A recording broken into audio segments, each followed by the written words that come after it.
Caminar, cepillarnos, hacer cosas de la vida diaria puede parecer y sonar muy sencillo. Sin embargo, para algunas personas esto puede representar un reto. Hoy vamos a conocer los aportes que la terapia ocupacional aporta para estos pacientes y además en qué consiste.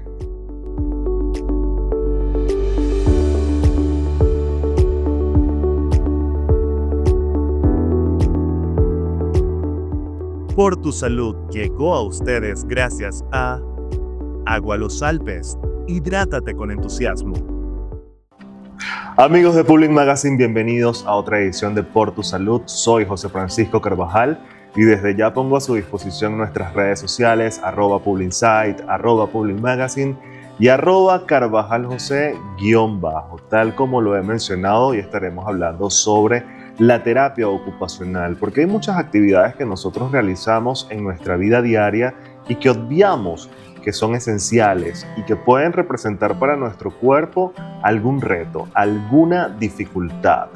Algunas personas nacen con ciertas condiciones que los incapacita para ciertas actividades, para lograr ciertos objetivos que nosotros podemos ver como algo de poca dificultad.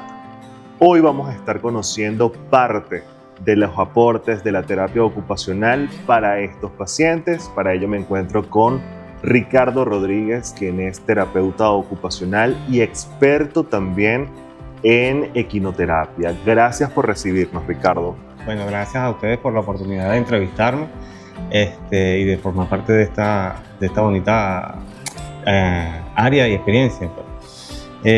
Como bien mencionaste, soy terapeuta ocupacional desde hace 10 años y ejerzo en el área infantil desde hace 8 años. Imagínate.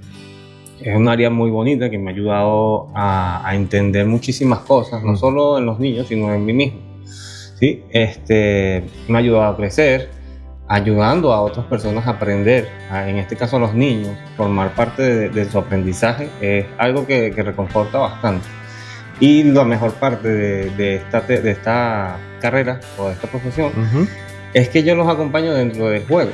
Entonces, involucrarme en esa actividad tan vital de los niños, que es el juego. Ellos hacen todo jugando, es la principal ocupación de los niños. Y yo involucrarme en esa área y sé que los estoy ayudando a aprender y a ganar habilidades que en su futuro van a usar, es algo demasiado bonito y reconfortante, de verdad. Con las diferentes patologías, ya sea bien autismo, déficit de atención con hiperactividad, que se dice TDAH, parálisis cerebral, muchísimas patologías que nosotros podemos ayudar y aportar en el aprendizaje de los chamos. Es algo muy bonito, de verdad. Nos habla sobre esa empatía que de cierta manera veo además en tu rostro que tienes hacia los demás. Y yo creo que estos 10 años de experiencia que tú nos estás comentando, pues también han hecho que se refuerce de cierta manera. No con conocimiento empírico, sino también con un conocimiento que has venido adquiriendo porque te has especializado, como bien lo decía al principio de la entrevista, como terapeuta ocupacional y también como equinoterapeuta, ¿no? Yo quisiera que compartieras con nosotros, parte, ¿no?, de lo que viene siendo la terapia ocupacional. ¿En qué consiste esta? Porque ya nos hablabas, por ejemplo, de los juegos, que viene siendo, parte de esos escenarios en los cuales ustedes como especialistas pueden trabajar diferentes habilidades de esos niños. Pero me gustaría saber si, aparte de los juegos, existen otros momentos en los cuales ustedes también de cierta manera abordan a ese niño para que gane ciertas habilidades o pueda reforzarlas de manera que pueda ser un adolescente y también un adulto capaz de valerse por sí mismo. Bueno, dentro de las otras áreas que trabajamos, nosotros los terapeutas ocupacionales, está la integración sensorial, que consiste en hacer que los niños integren de manera correcta todos esos estímulos sensoriales que pueden percibir, ya sean propioceptivos, que es el tacto profundo, todo como perciben su cuerpo, a nivel vestibular, que son todo lo que tiene que ver con balanceo, el equilibrio, ¿sí? Está también a nivel táctil, todos los estímulos que pueden sentir a través de su piel, a nivel auditivo. Todos esos estímulos nosotros enseñamos al niño a integrarlos y a conseguir respuestas adaptativas cuando reciban ese tipo de estímulos. ¿Qué pasa? Pero en el caso de los niños con autismo, ellos tienden a irritarse con mucha facilidad ante ciertos estímulos. Nuestro trabajo o nuestra labor dentro de ese campo es que ellos, aunque reciban ese estímulo, aprendan a regularse y a seguir haciendo sus actividades de la vida diaria sin ninguna interrupción, ¿sí? Está también el área de la psicomotricidad, que consiste en juego, pero lo llevamos más hacia las actividades diarias, ¿sí? Y siempre va a tener alguna representación gráfica, ya sea bien con plastilina, para reforzar las actividades, la grafomotricidad, que ya voy a hablar sobre eso también. Puede ser a través de un dibujo para reforzar la memoria. Es un área que ocupa bastante campo y es más didáctica para los chamos. Está la grafomotricidad, que allí nos abocamos más a todo lo que es la motricidad fina, recortar, colorear, rasgar. Algo tan sencillo como que es rasgar tiene una repercusión bastante grande en lo que es el día a día de los chamos, ¿sí? Un niño que no aprende a rasgar o no consolida el rasgado desde a corta edad, cuando sea adulto va a tener dificultades a la hora de la coordinación, cruce de línea media. Son aquellas personas que en algún momento a lo mejor no saben bailar, tienen dificultad para bailar y se tropiezan o pisan a los otros. Esas personas tuvieron alguna dificultad para rasgar cuando eran pequeños. Y bueno, esas son las áreas en niños como tal en las que nos enfocamos más. Siempre llevando todo hacia las actividades de la vida diaria, que tengan un buen desempeño escolar. También hacemos visitas escolares para ver cómo es el entorno de los niños dentro de la escuela, ¿sí? Y poderlos ayudar también en ese campo específico.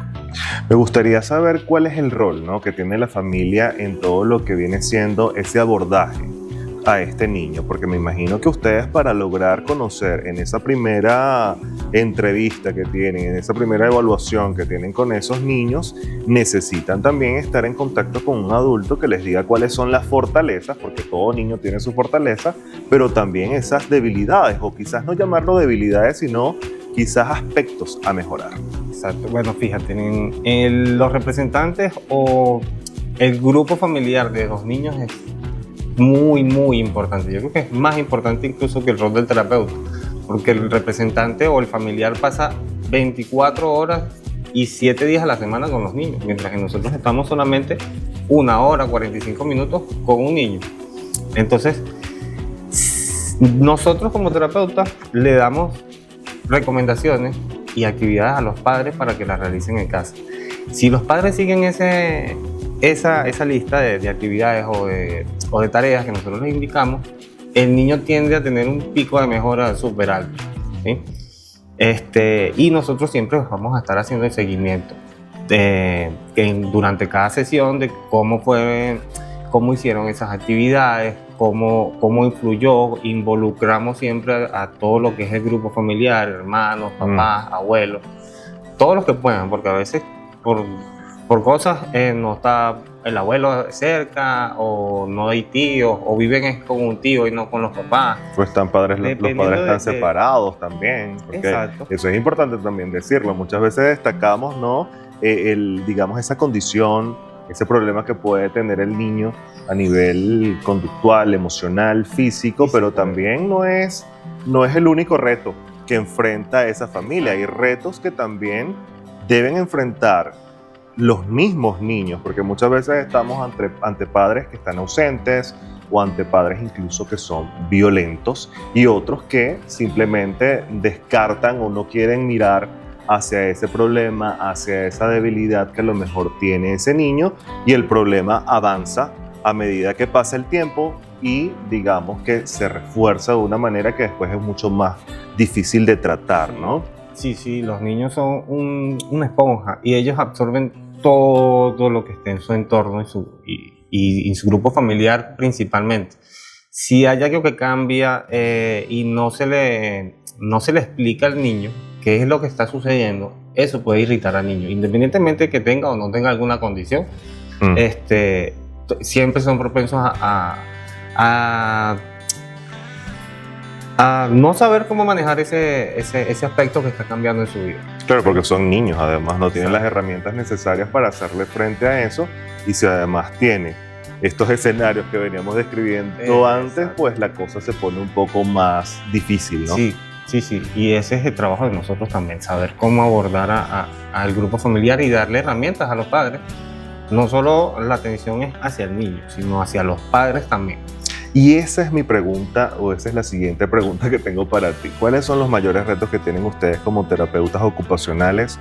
Porque cuando hablamos de terapia ocupacional, solemos cometer el error de pensar que únicamente el niño es el que tiene que hacer ciertas modificaciones. Y resulta que el padre, que digamos la persona que pasa más tiempo con el niño, también necesita hacer ciertas modificaciones en sus actividades, incluso en sus patrones de conducta, para alcanzar que esos objetivos que ustedes como profesionales y que ellos como familiares directos de ese niño se han trazado para que él logre hacer sus actividades de la vida diaria de una manera oportuna. Exacto. Bueno, el mayor reto en la mayoría de los casos son los padres, precisamente, porque ellos son los que le ponen límites a sus hijos y techos. Entonces, mientras tú le digas a un niño que no puede, eso es lo que va a creer el niño, que no puede. Mientras que tú a un niño que tú le dices, tú puedes, yo confío en ti, generas esa confianza, siembras esa semillita allí de confianza de que él puede, el niño puede, va a lograr todo lo que se proponga, ¿verdad? A veces tampoco son solamente los padres, a nivel escolar hay algunos docentes, no todos, pero sí hay docentes que limitan mucho a los niños, solo porque tienen alguna condición, entonces ya tratan de aislarlo, evitan la integración, que es lo que nosotros queremos a nivel terapéutico. Y eso también pone mucho peso y frena mucho el avance dentro de las terapias. Tú has mencionado algo muy importante y es el rol del maestro. Muchas veces el maestro es el que se da cuenta que el niño tiene problemas para aprender, que el niño tiene problemas para poder manipular ciertos elementos que forman parte de la cotidianidad de un niño, por ejemplo en el kinder, en la escuela, y tal vez es lo que pueden ocurrir dos cosas que representan un problema. La primera es que, como tú dices, el maestro vaya aislando a ese niño y ese problema va a agudizarse. Y el otro escenario es que los padres no escuchen a ese maestro y que se resistan a no aceptar el que el niño tiene un problema o que debe mejorar, debe trabajar en ciertas áreas, ¿no?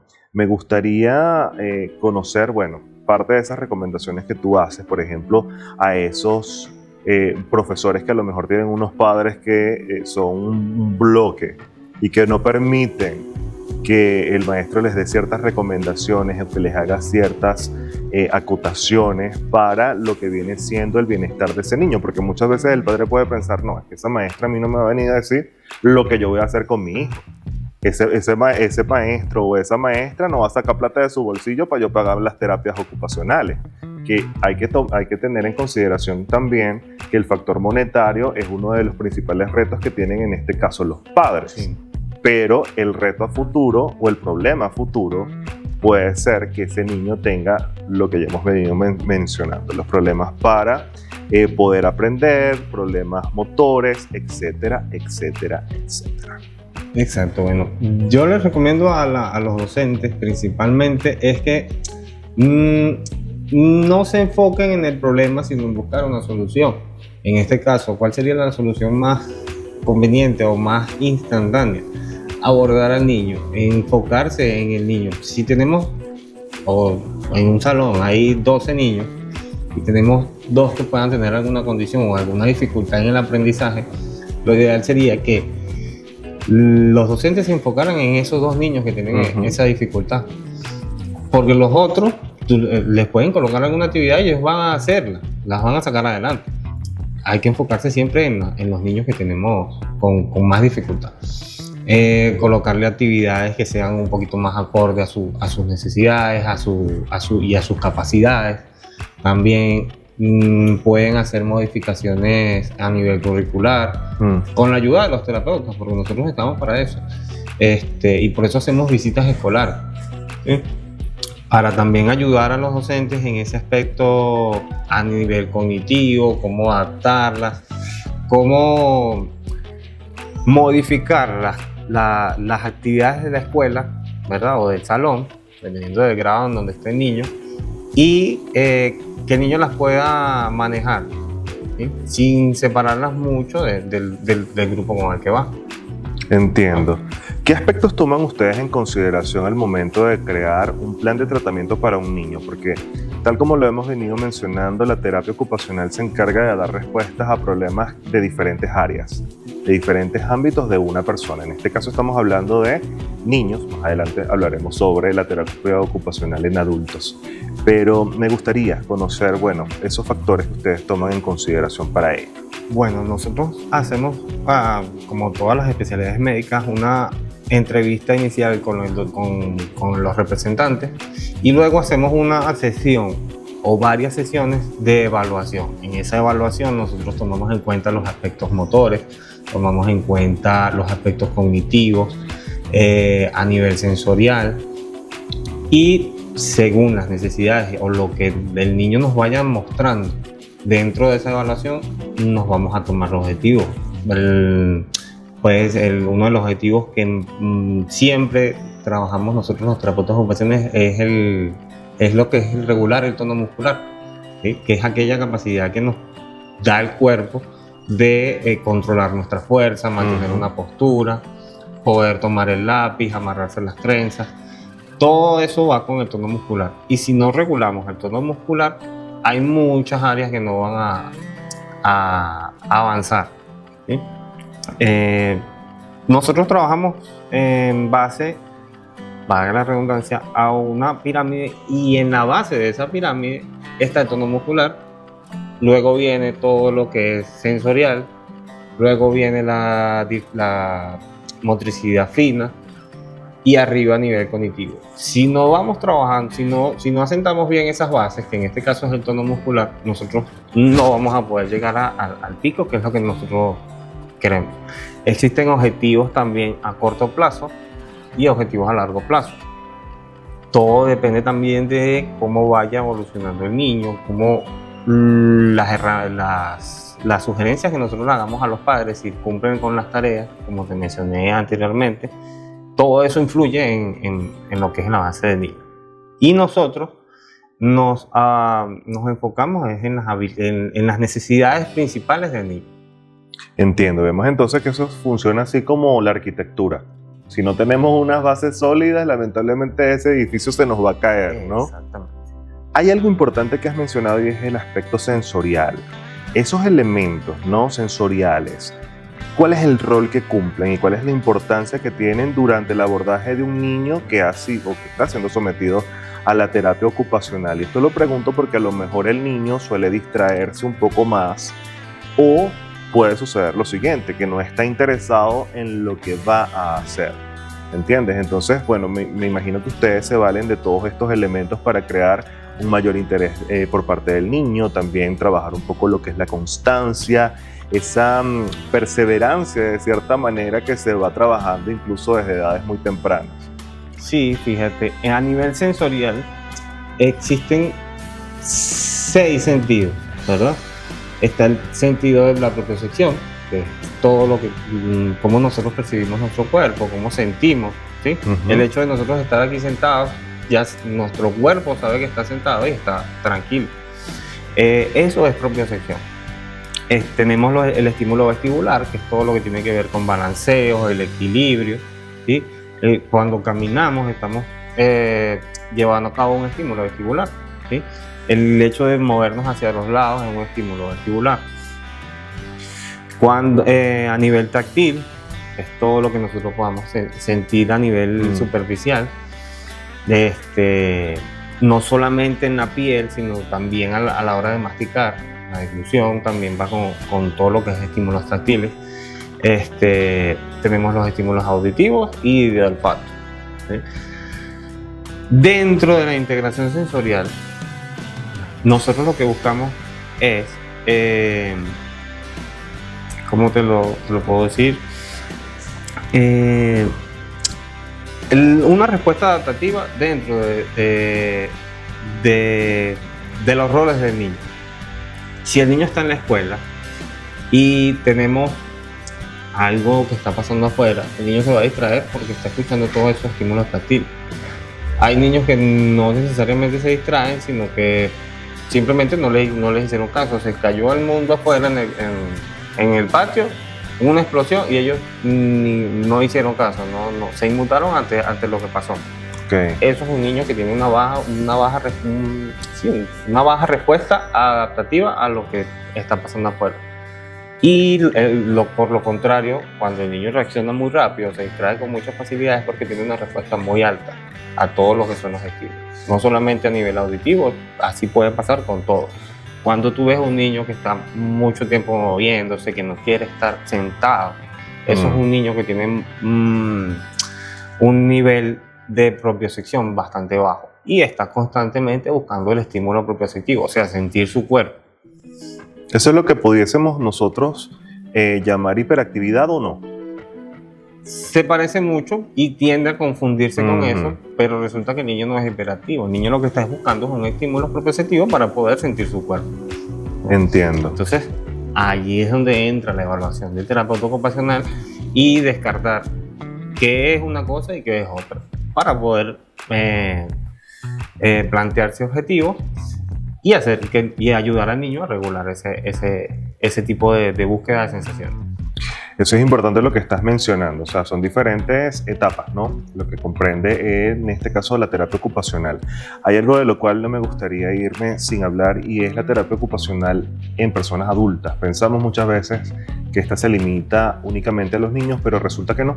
Voy a permitirme leer acá una frase que leí por allí y dice: desde un niño con autismo hasta un veterano de guerra herido con doble amputación, pasando por un adulto mayor que envejece en su propio hogar, estas historias resaltan los beneficios de la terapia ocupacional.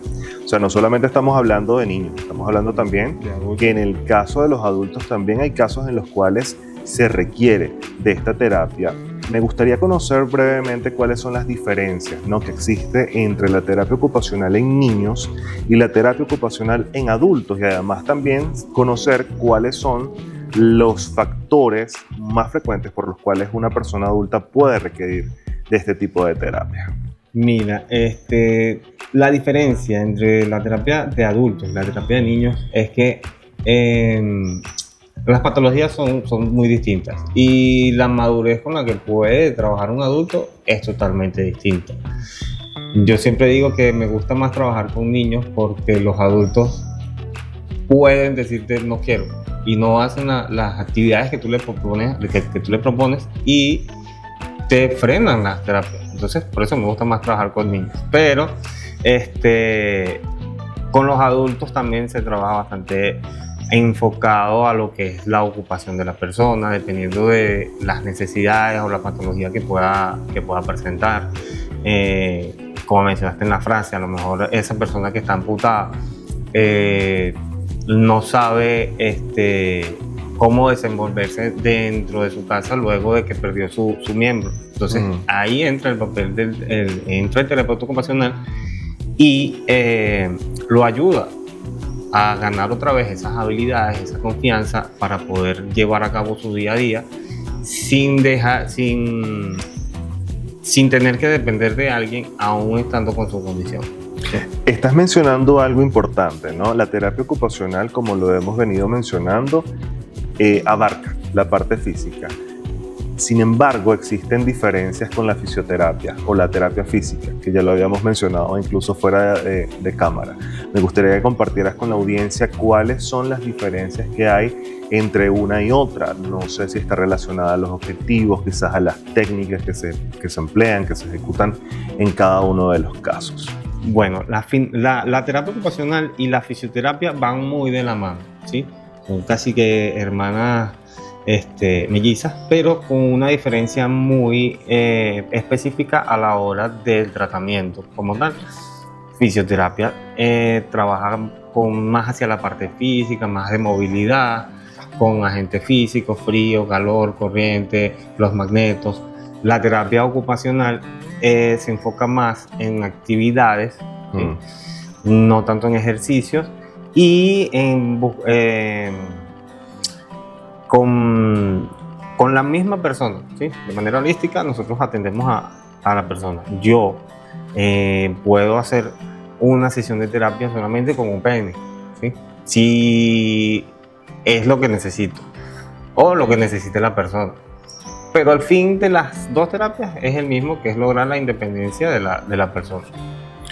Tú nos hablas de que hay pacientes, que a lo mejor personas que dicen, mira, yo no voy a hacer esto, pero me imagino que también existen otras que ponen en duda la efectividad de lo que ustedes les están colocando, ¿no? En esa terapia ocupacional. Porque el adulto, a diferencia del niño, cree saber cosas por encima del especialista.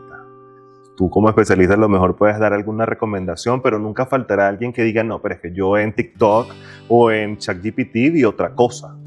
¿Cómo manejan ustedes este tipo de casos y además cómo logran, ¿no?, que los objetivos de ese paciente coincidan con los objetivos que ustedes como terapeutas tienen para alcanzar ese objetivo que como especialistas en la materia ustedes se han trazado en un tiempo determinado además?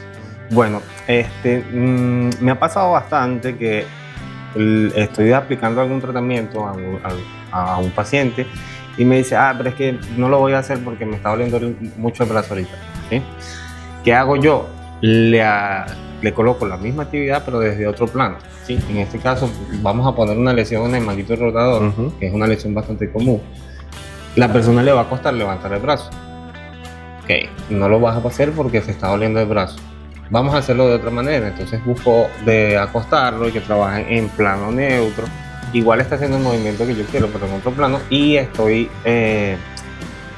ayudándolo de igual manera. ¿Qué pasa? Una vez termina la terapia, yo le pregunto, ¿cómo te sientes? ¿Cómo crees tú que podemos cambiar la dinámica? Si, dependiendo de lo que tú necesites. Mira, se van encantados porque entonces lo mismo que cumplió, le íbamos a hacer con el dolor, lo hizo sin dolor y vio resultados. Entonces, más que darle alguna recomendación es con la misma terapia, con la misma atención, demostrarle que sí es efectivo y que sí puede lograr algún cambio.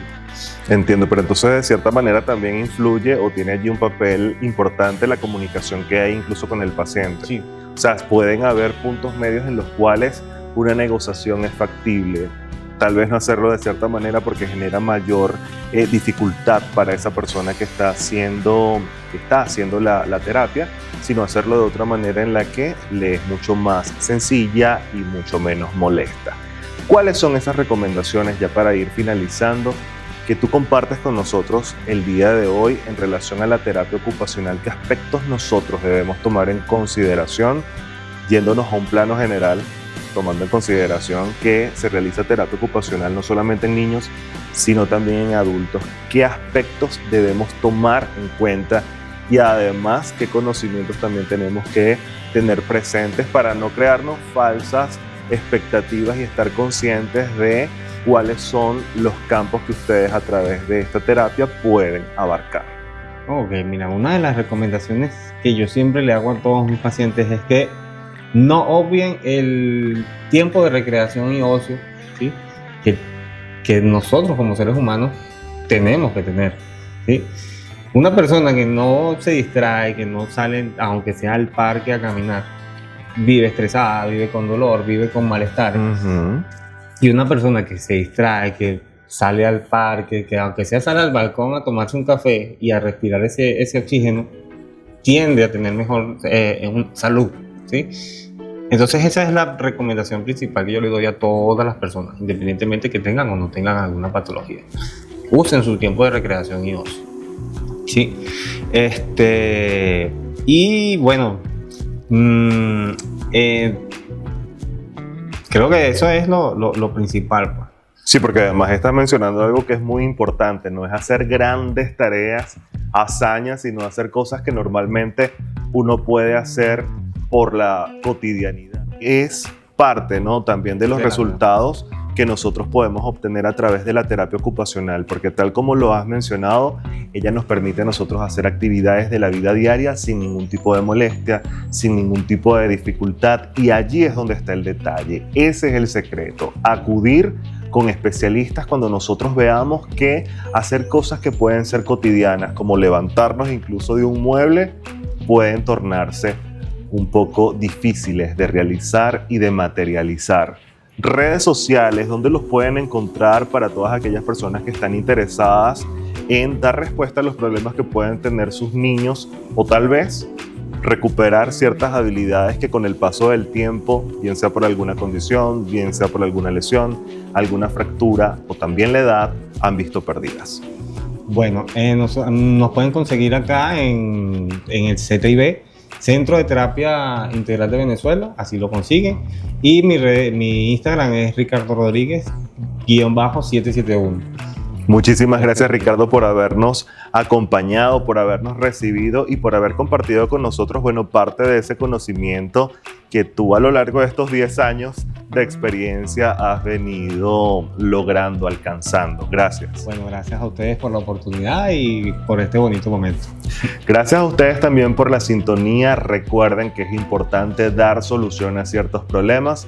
No podemos quedarnos únicamente con la queja, tenemos que abocarnos en dar solución a esos pequeños problemas que pueden ir apareciendo y que nosotros tenemos como tarea y como reto irlos combatiendo. Redes sociales para ustedes, @PublinSite, @PublinMagazine y @CarvajalJosé_. Es importante que le den like a este video y que lo compartan. El conocimiento es poder, así que vamos a compartir estos detalles que pueden marcar una gran diferencia.